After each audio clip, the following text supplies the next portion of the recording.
अस्सलाम वालेकुम, welcome to my channel. आज हम बना रहे हैं कीमा मैक्रोनी। इसके लिए मैंने लिया 1/3 कप ऑयल। इसे गर्म करके इसमें मैंने डाला 300 ग्राम कीमा, मसाला कीमा। इसे अच्छी तरह मिक्स किया है और फिर मैंने 2 कैरेट्स लेके इसे 2 मिनट के लिए फ्राई किया है। फिर मैंने शिमला मिर्च डाल के इसे 2 मिनट फ्राई किया और फिर मैंने आधा कप कॉर्न डाले, इसे थोड़ी देर फ्राई किए।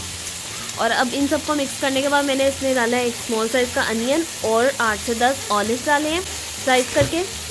हाई फ्लेम में सबको 5 मिनट के लिए मैंने फ्राई किया है। अब मैंने इसमें 1 tablespoon soya sauce, 1 teaspoon vegetable masala, 1 teaspoon काली मिर्च powder, 1 teaspoon thymes, 1 teaspoon paprika. अब इसे 2 से 3 मिनट के लिए हाई फ्लेम में मिक्स करेंगे और 1 टीस्पून सॉल्ट। इन सबको मिक्स किया है। 2 टमाटर मैंने लिए, 2 टमाटर की अच्छी तरह पेस्ट करके इसमें ऐड कर दिया मैंने और इसे भी 2 से 3 मिनट मिक्स किए।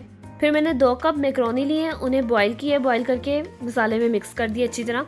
और अगर आपको नमक या चिकन क्यूब की मज़ीद ज़रूरत पड़े तो आप इसमें डाल सकते हैं। अगर आपके पास चिकन पाउडर है वो भी डाल सकते हैं।